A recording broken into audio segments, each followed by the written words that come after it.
Everyone was talking about the side kick and all these different ways to defeat it, but let's just show you 4 ways to block it or catch it. Yes.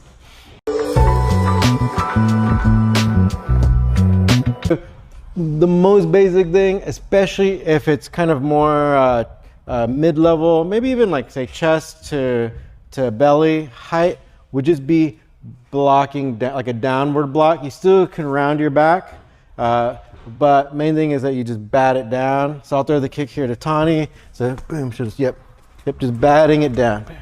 Okay, so of course if you have the gloves, you know, it'll be even like you have a cushion here. So the main thing is like you're just using the whole forearm and also kind of rounding, because you don't want to just be go and throw it to me. If I just stay upright, even if I bat it down, you'll still probably take a little bit of it. So make sure as you bat it down, you round your back. All right, so I'll throw it to Tani one more time here. Good, that's batting down, right? Or a downward block. All right. Okay, number 2. All right, let's go ahead and wipe it away. All right, so if I throw the lead side thrust kick, you can use the same lead arm. So we'll just have Tani do it here. So, all right, hopefully you can get them to pivot as well, or pirouette here. So as you come in, you just wipe it away. Yeah, and follow up with something. There we go. Boom, good. Okay, so this one is actually pretty straightforward, right? So you're using, actually, do you want to kind of explain what you're doing? Yeah, so just like in my regular fighting stance, my hands are up, and once the kick is kind of coming towards me, I'm just swinging it right down, kind of in like a circle, like pivoting at my elbow, and that just really gets it out of the way very easily. Yep, and then one detail that you should be aware of, so did you notice how she brought her hand back to her guard? So that's like the last detail of that move. So just wipe it away, but make sure you return it to your guard. All right. Number 3, you can catch it. So this is the only thing about, say, like if you watch Mona Kimura's highlights, she's usually kicking towards the face. So I don't recommend catching it because you actually be trying to reach up and catch. So this is right, so far we're still kind of in the chest to abdomen region if they're kicking. So in this case, yeah, go and throw it to me. So it's same rounding of your back, so you don't take the impact, so you're still rounding the back, and then your lead arm is going to come underneath the kick, and then your backhand will then sandwich it. All right, so can you throw it to me again? So like that. Okay, so so your backhand, especially if you're wearing gloves, you kind of really try to wrap around their heel, and then see if you can't get their ankle through the bend of your elbow, and then you can hug it to your body. So can you throw it to me one more time here? So you'll really, then from here you can hug it. All right, and then you can follow through with like a sweep or any of the other takedowns that we have. But that's one thing you definitely have to practice. All right, how difficult is this one, Tani? I think if you time it right, it works, but sometimes it's a little unpredictable where it's gonna land, I think. So personally, it's not my first instinct to catch it. Also because your guard's more down, right? So if they're able to get close, then like your face is more vulnerable to getting hit. But if you do get a good catch, then it's really easy to get a solid takedown from there, because it's kind of hard. If you're really like tightly locked on their ankle, it's kind of hard for them to get out. Yeah. Yep.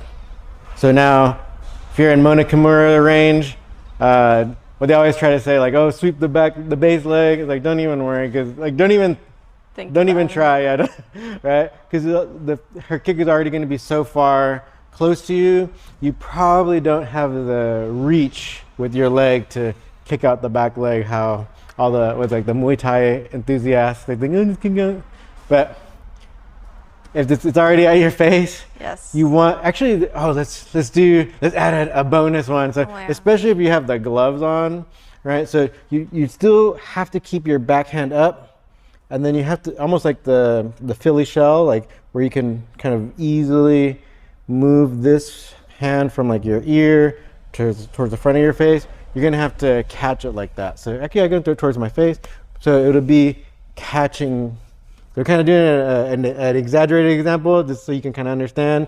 You'd be pulling going through it. So you'd be pulling it from your ear towards the front of the face and trying to catch it, just like a mitt, right? A punching mitt.